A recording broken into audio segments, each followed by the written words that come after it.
We often speak about fear as if it's a reaction to danger, but some of the deepest fears we carry have nothing to do with real threats. They come in quiet moments, when you're standing at a crossroads in life, unsure which way to go, when you realize the old map no longer applies, and no new one has yet appeared. They whisper in your ear when you're lying in bed at night. What if I can't handle what comes next? What if I lose everything? What if I'm not ready? This is the fear of the unknown, the most universal, most invisible form of anxiety. In this talk, I'm not going to give you strategies for controlling the future, because we can't. Instead, I want to take you on a visual journey inward, a meditation that uses imagery and imagination to quiet the part of you that panics. When the path ahead is uncertain, you don't need to conquer the unknown. You need to learn how to sit with it, without losing yourself. Let's start with a truth we often avoid. The human brain hates uncertainty. It was designed to predict, plan, and protect.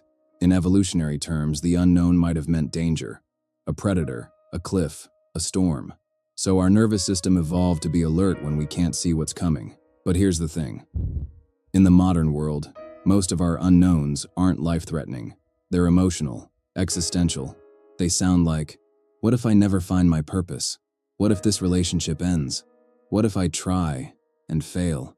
And yet, our bodies react to these unknowns as if we're being chased.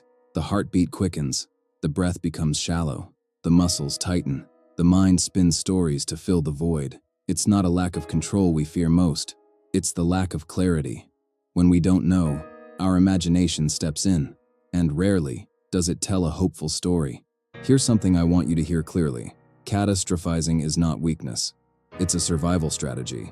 Your mind is not broken. It's trying to help you prepare, but in doing so, it often causes unnecessary suffering. Let me ask you, how many times have you feared something that never happened? How many hours have you lost trying to pre-live a pain that never arrived? This is where anxiety and the unknown collide. Not in the present moment, but in the imagined future. And the more we try to mentally solve what hasn't happened yet, the more we get stuck in an infinite loop. There is another way, not by thinking harder, but by looking differently. And that's where visual meditation begins. Visual meditation is not about escaping, it's about reorienting. It's the art of gently shifting your awareness from internal chaos to external calm. Imagine this, you're sitting in a dark room. Your thoughts are loud, chaotic, confusing. Now imagine someone slowly opens a window, a breeze enters, you hear birds, see morning light. You don't solve the storm inside, but you remember there's a world beyond it. That's what visual meditation does. It opens a sensory window. When your inner mind becomes a storm, by focusing on a calming image, a flowing river, clouds moving across the sky, gentle candlelight, you create a point of stillness in your awareness. It doesn't eliminate fear, but it gives you a way to sit beside it, without being swallowed by it. Let's try this together. Take a deep breath. Let your eyes close for a moment. Now open them again, slowly, imagining you're watching mist rising over a quiet lake. The water is smooth. The fog is thick. You can't see very far. This is your unknown. It's not dangerous. It's just not visible, yet. Now imagine your breath is the wind. Every inhale, gentle ripples. Every exhale, a breeze parting the mist. You're not pushing the fog away. You're being with it, watching, allowing, trusting that what you need to see will appear in time. The unknown does not need to be feared. It needs to be witnessed with softness. One of the most powerful things we can learn is this. Safety is not the absence of uncertainty. Safety is the presence of inner stability. You don't need all the answers to feel grounded. You need something to come back to. When the world around you feels shaky, visual anchors can be that for you. A calming image, a color that makes you feel warm, a shape that reminds you of breath, even a mantra written in beautiful type on a dark background. These are more than aesthetics. They are psychological tools designed to bypass overthinking and speak directly to your nervous system, because when the world outside is unknown, you must make your inner world a known, gentle place to return to. Now imagine this. Instead of running from the unknown, you sit across from it. You offer it tea. You ask, what do you want me to learn?